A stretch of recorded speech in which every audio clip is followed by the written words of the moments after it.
Hey everyone, the Castle here. There's a lot to talk about.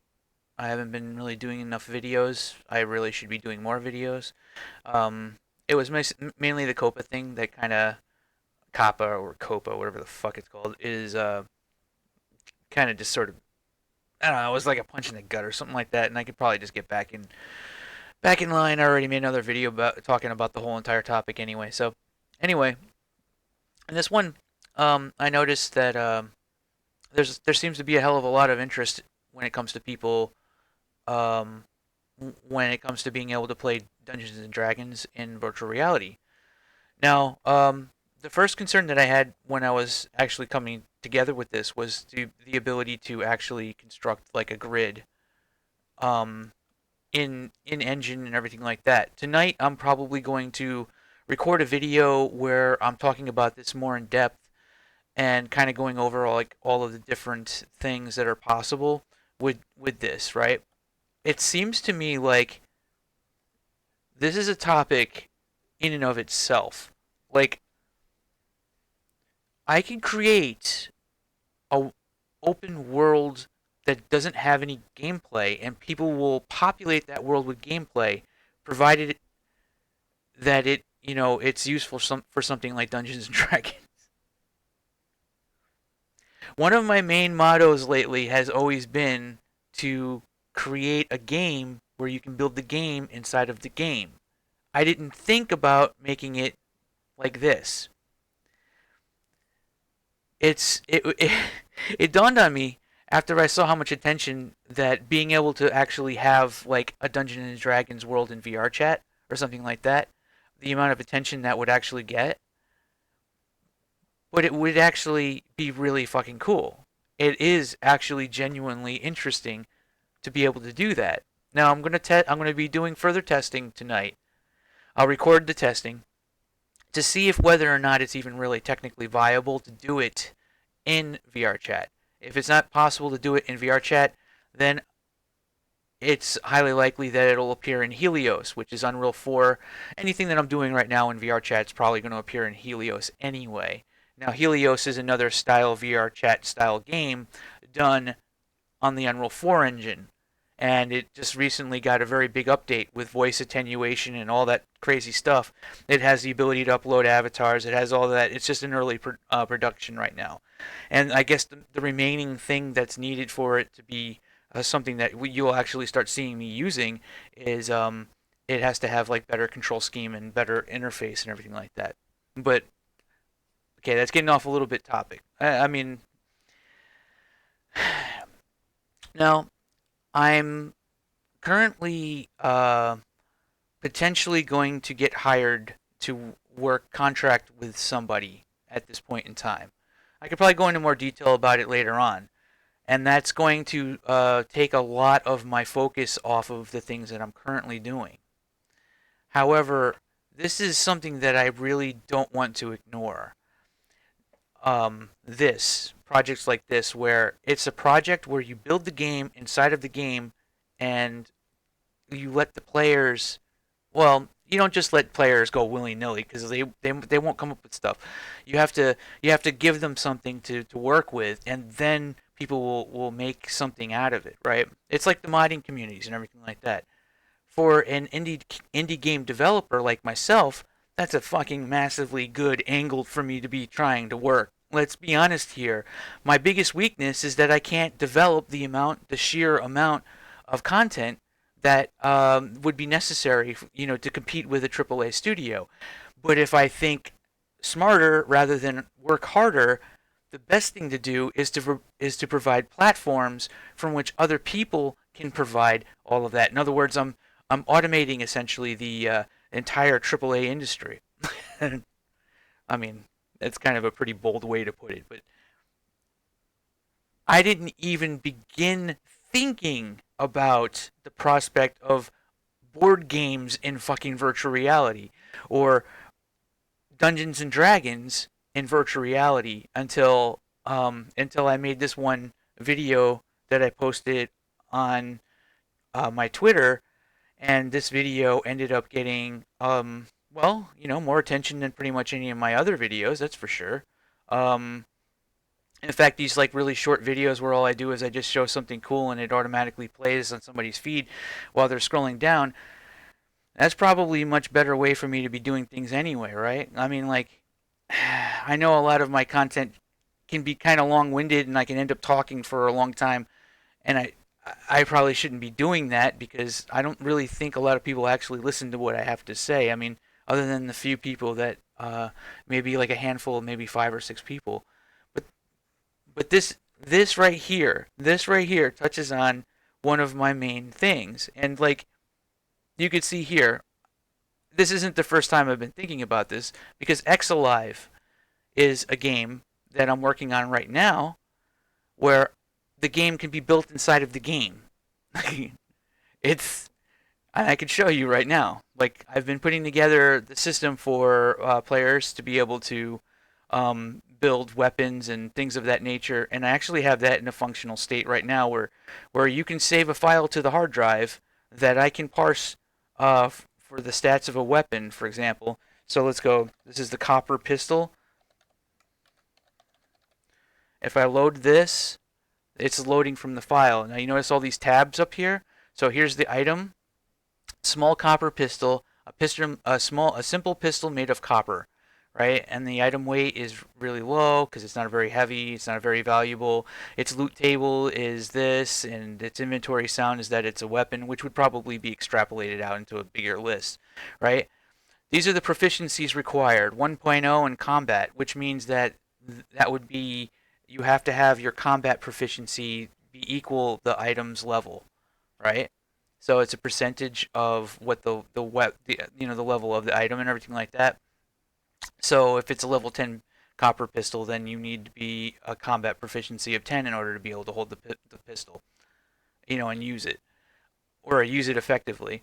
And here's your skill proficiencies and everything like that that would be useful for being able to like not only the requirements in order to use it, but also the bonus stats that you can get if you have the weapon equipped on your inventory, right? So like I need to further extrapolate this list over to bonus versions of all of these stats as well. So there's going to be like the regular stat and then the bonus stat afterwards. So bonus melee. So if I equip the copper pistol and it has like a, a bonus to security skill, and I made this 1.0, then a level 10 copper pistol would give me 10 security points at level 10, right? And then inventory, every item has a equipment slot capacity and then a weight capacity. So if this is increased and I equip it, and I equip this item, this is how many like upgrade slots the item actually has, how many components that you can put in, and this is like a big list of like different types of things. So all of these things on this list will have a similar thing. So like if I go through all of the different types of like stats for the actual weapon itself, here's the prefab model. Now this prefab model right now, because I didn't bother to make actual meshes and everything like that, kind of looks like a goofy little like double barrel thing just sort of floating over here. It's kind of weird looking, but that would be the prefab. If you look here, that's the pistol copper prefab that would appear on the bottom left side of this right side of the screen, and react and move whenever I go to fire it and everything like that, and play all of its stuff. This is the prefab that would work for that. Now, let me get back to this. Um, so you can build the actual mesh by piecing together different pieces and everything like that using the same level design tool. Now the level design tool, I've already done many videos about this, but this entire thing was built in an environment that can be fully multiplayer. We can be working on this together at the same time right now, all doing stuff together in multiplayer, building this kind of an environment and then adding chunks of pieces together using hierarchical instancing and all kinds of crazy stuff. So that's all like this is allowing people to build anything that they want in a first person shooter that is going to be designed to be like an open world survival kind of game where if I don't want to be the one actually building everything, I can just play in regular mode, and I run around and I equip all of the different items that are made and everything like that, and there you go, right? So that's how this works. It's building a game where, well, essentially the game could be built inside of the game. Now, it's just like a really crazy topic because when I look at the Dungeons and Dragons thing, it's literally at this point I could it's the same philosophy. But not only that, when I look at Helios and if I look at VR chat and Helios are very similar in overall prospect, but it's all about allowing other people to build the things that you want, that they want to see, right? Everybody can upload their own avatars. Everybody can make their own worlds. Everybody can do blah blah blah. And that's one of the things that makes the whole thing so dynamic and interesting. But the Dungeons and Dragons thing takes this like to a completely new level. Like I wasn't even thinking about that. You mean I can have an MMORPG just that I designed myself and all I did was just make it so that it would work well with something like Dungeons and Dragons?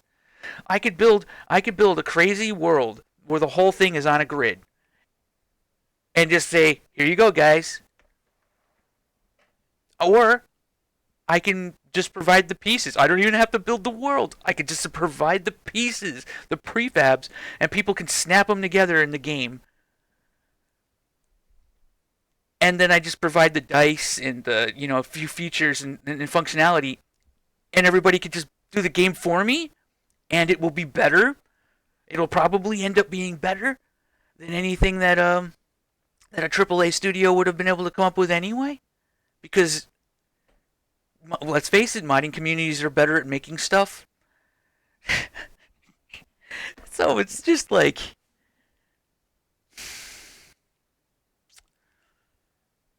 so here I am. I'm about to get hired to work on something that's it's a more traditional style project. But I'm looking at these other things and I'm thinking, what what have I stumbled onto here? Right? Like, what have I stumbled onto here exactly?